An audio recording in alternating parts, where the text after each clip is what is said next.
I don't know who left it there. I've thought about it hundreds of times since that night, and I still don't have an answer. Maybe I never will. What I do know is this: by the time the last train was canceled and the snow was falling hard enough to blur the station lights, I was completely alone. And the diary was already there. It was late December. I had just finished my final university exams and was trying to get home to Akita for Christmas. Normally, the trip would take about 4 hours from Tokyo. That night, it was impossible. A snowstorm had swept down faster than anyone expected. The Shinkansen had stopped running. The local line I needed was suspended too. So I ended up stranded at a small station in the middle of nowhere. The waiting room wasn't much. A few wooden benches, a vending machine with half the drinks sold out, one fluorescent light that flickered every few minutes. The station staff had already gone home. Outside, snow covered everything. Inside, there was only silence. My phone battery was almost dead, 11%. I'd spent too much time checking train schedules and alternate routes. Eventually, I gave up, locked my phone, and sat quietly. That's when I noticed the notebook. It was sitting on the bench across from me, a small diary with a dark green cover. Nothing special about it. No name, no label, no bag nearby, just the diary. I waited for a while, expecting someone to come back for it. Nobody did. Eventually, curiosity got the better of me. I picked it up. The handwriting inside was neat and careful, small letters written in blue ink. The first few pages looked normal. Weather notes, shopping lists, train schedules, thoughts about movies, conversations with neighbors, just ordinary details from an ordinary life.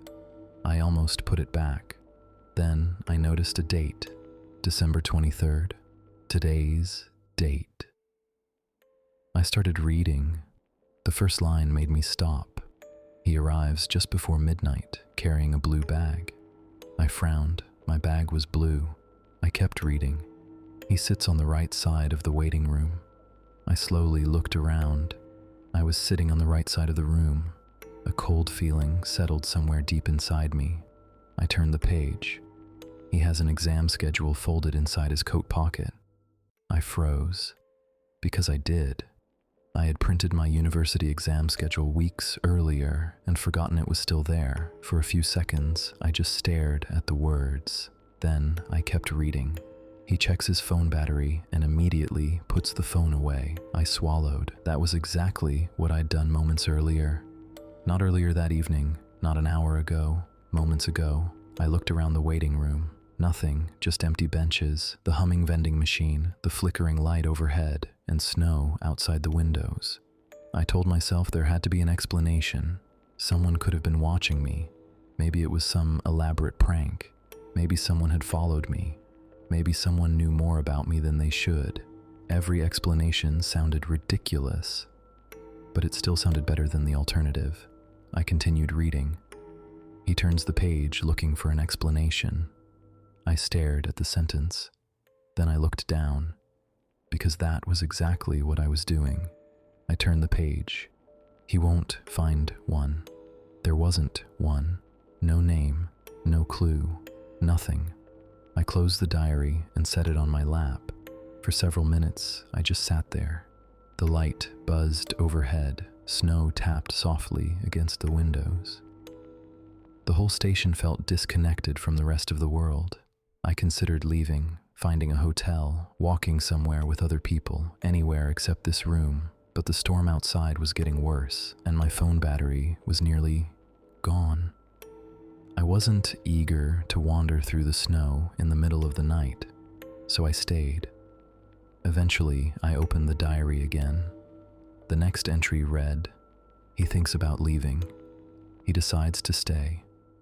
A chill ran through me. Not because it described something I'd already done, because it described something I was doing right now. I started turning pages faster. The diary kept following me. Every thought, every action, every decision. few minutes ahead. Never hours, never days. Just enough to stay ahead of me, like someone was watching the future unfold and writing it down. Then I reached a sentence that made me stop. He is going to drop the diary. I tightened my grip immediately, both hands around the cover. No way. I wasn't dropping it. I sat perfectly still. Seconds passed. Then the vending machine made a sudden clicking noise from the corner, a completely normal sound. But it startled me. I flinched, the diary slipped from my hands and hit the floor. I stared at it. My stomach felt hollow. After a long moment, I picked it up again. The next line said, "He picks it up again. Of course he does." I didn't know what to think anymore. The night dragged on.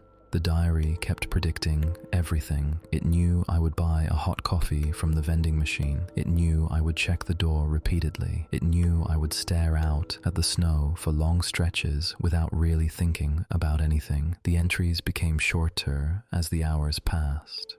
Almost bored, as if the writer had already lost interest. Near 4 in the morning, I reached the final entry, just 2 sentences. He falls asleep with the diary in his lap. When he wakes up, the first train will already be gone. I remember reading those lines several times. Then, nothing. The next thing I knew, I was waking up, cold, stiff, still sitting on the bench, the diary resting on my lap. I checked my phone. 6:47 a.m. There was a missed call from my mother, and according to the station schedule, the first train had left over 30 minutes earlier, exactly as the diary had said. I looked down at the green cover. For a moment, I considered taking it with me. I considered throwing it away, burning it, leaving it with station staff, doing anything other than putting it back. Instead, I stood up and carried it to the opposite bench, the same place where I'd found it.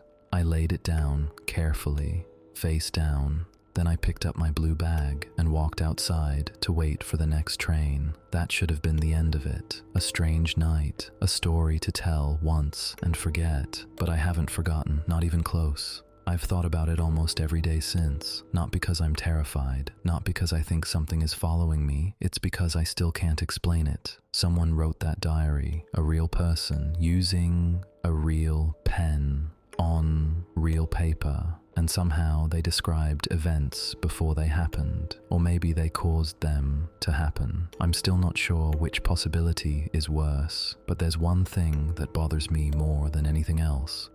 The final line. The line I can't stop thinking about. He will never tell anyone what he found. For years, that sentence stayed true. I never told my parents. I never told my friends. I never mentioned it to anyone. Until now.